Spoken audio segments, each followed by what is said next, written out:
ఈ నెల 27వ తేదీన సక్సెస్ఫుల్గా మా వీరుడొక్కడే సినిమాని బేవర్ ఇండెక్స్ బ్యానర్లో రిలీజ్ చేసాం. 324 స్టేషన్లు సినిమా రిలీజ్ చేయడం జరిగింది. సక్సెస్ఫుల్గా అన్ని కేంద్రాలను కూడా బాగా వెళుతుంది. యాక్చువల్గా ఎలక్షన్స్ ఓ పక్కన ఎగ్జామ్స్ ఉన్నప్పటికీ కూడా 70% 80% కలెక్షన్తో సినిమా సక్సెస్ఫుల్ రన్ అవుతుంది. నన్ను నమ్మి, నా బ్యానర్ నమ్మి, ఆ హీరో అజిత్ని తమని నమ్మి కొన్న బయర్స్ అందరూ కూడా హ్యాపీగానే ఉన్నారు.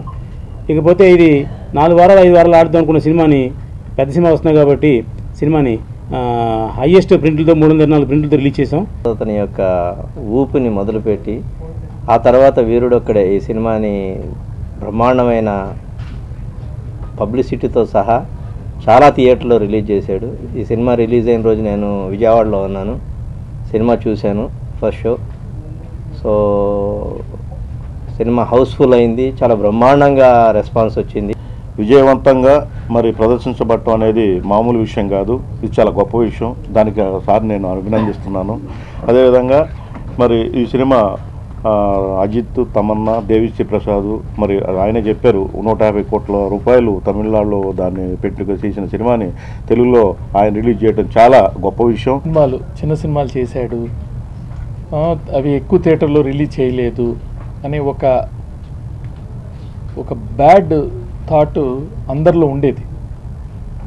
తను దానికి అంటే ఏ సినిమా చేసినా దాన్ని సక్సెస్ఫుల్గా రన్ చేయాలి, సక్సెస్ఫుల్గా ప్రొడ్యూసర్కి ₹1 రావాలనే ఉద్దేశంతోనే తప్ప తను ఇన్ని సెంటర్లో రిలీజ్ చేయకూడదు, ఇన్ని సెంటర్లో రిలీజ్ చేయాలని తనకి ఎప్పుడు ఉండేది కాదు.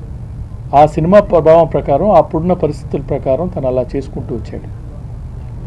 అటువంటి రామ్ సత్యనారాయణకి ఒక ట్రాఫిక్లో ఇరుక్కుపోయినటువంటి పరిస్థితుల్లో ఆ మంచి సినిమా ఇది డెఫినెట్గా సక్సెస్ఫుల్ అవుతుంది అని ఒక ఇమాజినేషన్ ప్లస్ ఒక దృఢ నిశ్చయంతో దాన్ని ఒక మంచి పబ్లిసిటీ, అసలు తను స్టార్ట్ చేసిన పబ్లిసిటీయే ఆ ట్రాఫిక్ తోటి అందరికి తెలిసింది.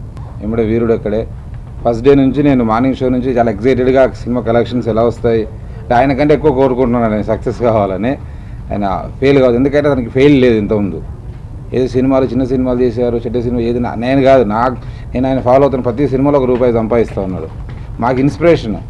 అంగులు ఆర్భాటాలకు వెళ్ళొద్దు, చేసామంటే సినిమా డబ్బులు సంపాదించుకోవాలి, సొంత డబ్బులతోటి సినిమా చేయాలి, వడ్డీలు అవన్నీ లేకుండా ఒక ప్లానింగ్ ప్రకారం ఇన్ని సంవత్సరాల పాటు సినిమా ఇండస్ట్రీలో కొనసాగడం అంటే అంత ఈజీ కాదు. అలా ఎప్పుడు నాకు గుర్తుంటాను. ₹1 ఖర్చు పెట్టాలన్నప్పుడు కలుస్తున్నాడు, చెప్తా ఉంటాను నాతో తన విషయాలను ఎలా చేస్తున్నాడు ఏంటనే. అవన్నీ నేను చాలా గుర్తుపెట్టుకుంటానండి. అంత పద్ధతిగా తన సినిమాలు చేస్తున్నాడు కాబట్టి పద్ధతిగా ఒళ్ళు దగ్గర పెట్టుకుని సినిమాలు చేస్తున్నంత కాలం డెఫినెట్లీ ఉంటాం. హంగులు ఆర్భాటాలకు బిల్డప్లకు వెళ్ళిపోతే మాత్రం ఇక్కడ అయిపోతాం అన్నమాట. నేపథ్యానికి సంబంధించిన వ్యవహారంలో చాలామంది చాలా రకాలుగా కుటుంబాలను చూసుకోవడం లేదు.